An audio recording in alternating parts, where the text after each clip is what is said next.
Bad news na naman para sa Atlanta Hawks dahil matagal mawawala si Trae Young. Sa naging laban nila kontra Brooklyn Nets, doon nga nakuha ni Young ang injury matapos mauntog sa depensa habang pilit na kumukuha ng drive sa basket. Natalikod pa nga siya paglapag at agad humawak sa kanyang tuhod, bagay na nagbigay ng kaba sa Hawks fans. Ayon sa unang ulat, nagtamo si Trae Young ng right knee MCL sprain at siya ay re-evaluate pa makalipas ang 4 na linggo. Malaking dagok para sa Atlanta lalo't ito ang puso ng kanilang opensa. Mas masakit pa dito, nangyayari ito sa pinaka-crucial na panahon para kay Trae Young. Kailangan niyang magpasikat at patunayan muli ang kanyang halaga sa Atlanta Hawks dahil hanggang ngayon wala pa rin siyang nakukuhang contract extension mula sa franchise. At ngayong mapipilitan siyang magpahinga, mas lalong tumitindi ang pressure, hindi lang para bumalik sa 100%, pero para ipakita sa pamunuan ng Hawks na siya pa rin ang franchise cornerstone na dapat pag-investan ng koponan. Kayo mga idol, anong masasabi niyo sa sitwasyon ni Trae Young at Atlanta Hawks?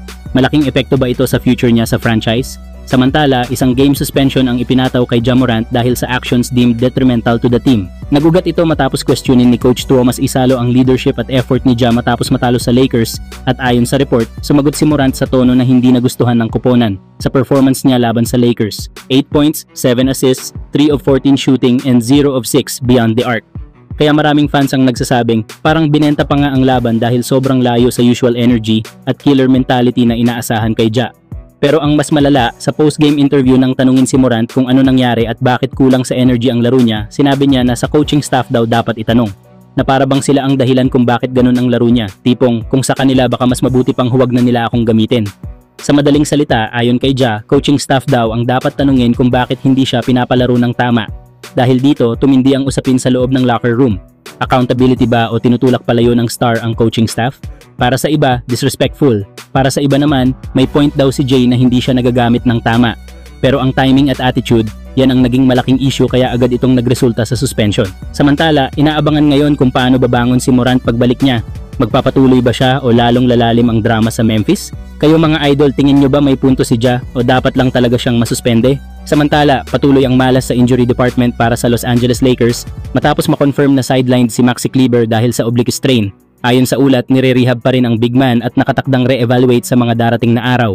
Ito na ang sunod-sunod na injury ni Kleber matapos ang foot fracture noong nakaraang season at quad issue sa preseason, bagay na nagpahirap sa kanya makabalik sa game shape. At dahil dito, dumarami na ang usapan sa paligid ng Lakers. Nako, si Maxi Kleber kailangan na talagang i-trade habang may value pa kesa manatiling nasa roster pero hindi nagagamit dahil sa injury concerns. Mahalaga ang bawat piraso ngayon para sa Lakers lalo na't kailangan nila ng depth at availability sa frontcourt para masuportahan ang kanilang push ngayong season.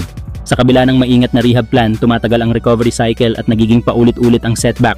Kaya malaking tanong, mananatili pa ba siya sa Lakers system o oras na para mag-move on ang team? Kayo mga idol, anong tingin nyo? Dapat na bang i-trade ng Lakers si Maxi Kleber habang may market value pa o bigyan pa siya ng oras para makabawi?